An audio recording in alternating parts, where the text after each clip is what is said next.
So I said during my explanation that in futures and forwards, you sign that you will be forced to do something. You have the obligation. So, and I said you can buy or sell the asset that you are talking about. And I gave you the example about the dollar. You can be the person who is buying the dollars or selling the dollars.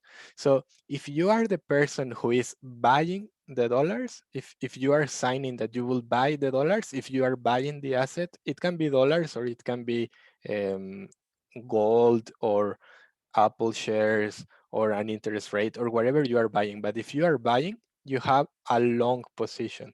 That's the name of that. In finance, when you hear long, it means buy. It's like the same word, the same meaning, sorry, with a different word.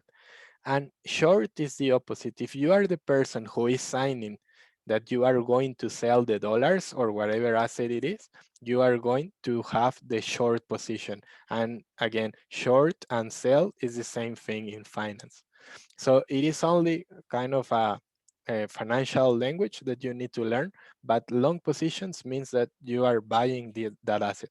So imagine that I tell you, you have a long position on on a dollar forward.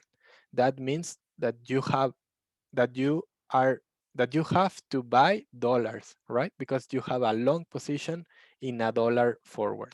If you have a short position in a dollar forward, that means that you have to sell the dollars. Now let me explain you why is that relevant. Because, and I think it's easier if I write in here the graph. I think in the next week I will do the exercise because in the next week we are going to practice. This week is more conceptual. But let me uh, let me do a quick graph where I will continue with the example that I gave you, that you are that we have a forward of dollars, okay? And the price that we are signing, it's 20 pesos per dollar. So we are signing that the dollar will be exchanged at 20 pesos. But now this is important. I haven't told you the position that you are going to have, if you're going to have a long position or long position, if you are going to buy the dollar or sell the dollar. So let's imagine that we will have a long position. That means that we are signing that we are going to buy $1 at 20 pesos, right? Long position. So in the long position, what do you think will happen, or what do you think will happen if in the future the price of the dollar goes to 21? So you signed 20, you will buy $1 at 20 pesos. It's an obligation, you have to do it. What will happen if in the market it says 21? Will you be happy or sad? The answer is that you will be happy because you are buying the dollar. So you are happy because you are paying 20 instead of 21. So if the market changes and it goes to 21, you will be happy. You will be around here with a profit of +1, right? You are happy. But imagine that the market does the opposite. Instead of increasing the price of the dollar, it decreases to 19. So in that case, you will be sad, right? Because you are sad because the market is selling dollars at 19 pesos, but you are forced to pay 20 because you signed that contract. So in the end, the graph looks like this. In the long position, if the price increases, you are happy.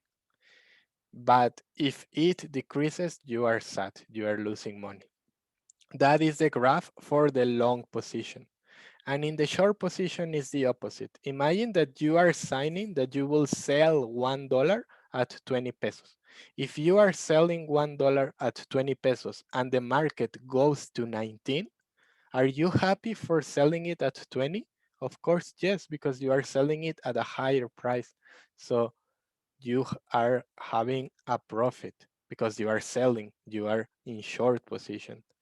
And then in 21, you are sad because the market is paying more for your dollar, but you are forced to sell it at 20. So in the end, the graph for the short looks like this. Okay, so if you think that something bad is going to happen with that asset, go short, because if the price decreases, you are happy. But if you think the opposite, you think that that asset is going to do well, then go long, because that will make you happy if the price increases. So I hope that this explanation is okay.